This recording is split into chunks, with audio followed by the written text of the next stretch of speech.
You're recognized. Thank you. Good morning, honorable senators. For the record, my name is Christina Sablan, and I'm a member of the House of Representatives. If we knew nothing about the history leading up to today, it would be more than a little puzzling that the Senate would be conducting this proceeding in this way. After all, what is a trial without prosecutors? What is a trial without evidence? And how can you hear a motion to dismiss the articles of impeachment without prosecutors or evidence? If you will hear only one side, there can be only one foregone conclusion, and that, of course, is dismissal. In that event, there could be no pretending that there was any fairness or justice in this trial. But we do know about the history leading up to today. We know that the Senate has rejected the House's attempts to submit the impeachment record not just once, but twice. The first time, the submission was deemed premature, attempted before the rules were adopted. The second time, the record was deemed out of compliance with the rules. And it should be noted that the House believed in good faith that the submission was compliant, and so there was no request for an extension. The House clerk said she would need more time to reorganize 8,000 pages to the Senate's liking. Her request was rejected because the rules are the rules. Of course, we know about these rules too, that neither the public nor the House were allowed to see them before they were adopted by the Joint Committee in violation of the Open Government Act.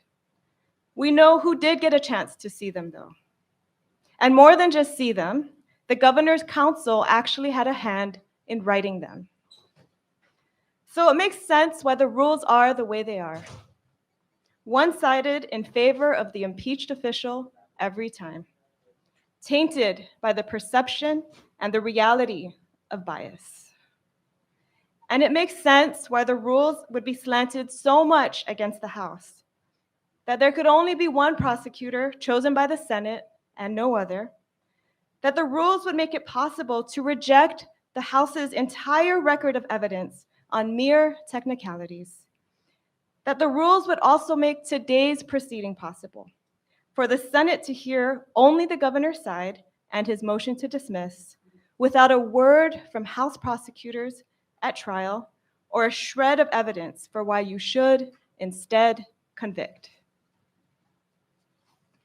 The rules are the rules. And yet, if the Senate were truly committed to strictly following the letter of the rules, the governor's motion to dismiss is actually out of order and time-barred. It should not be entertained today at all, based on your rules. But since you are proceeding with this hearing, it's worth noting that the governor's motion to dismiss speaks not at all to the merits of impeachment. Half of his arguments are based on more technicalities, half are based on me. It's classic deflection, but also revealing. It shows so much about the governor's lack of actual defenses against the volumes of evidence pointing to his abuses of power and misuses of public funds. And it explains why he has gone to great lengths, even a lawsuit, to avoid testifying under oath at all costs. It's all there in the record, senators, if you will only look at it. Enough evidence for 15 members of the House to impeach Governor Torres, enough evidence for the Attorney General to file criminal charges, enough evidence for you, senators, to convict. In closing, I'd like to share with you some of the responses I received from members of the public to that question that I posed. What is a trial without prosecutors or evidence? And this is what people said.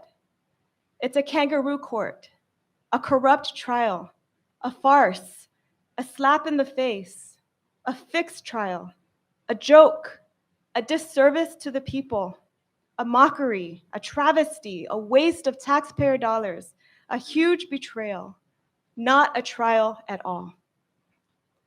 The eyes of the Commonwealth are upon you, senators.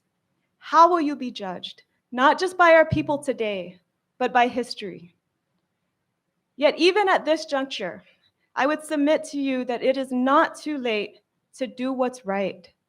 Reset this hearing, Reset this entire trial. Revisit your rules. Allow the House prosecutors appointed by the Speaker. Allow the impeachment record. Above all, senators, allow the fair trial that our people deserve.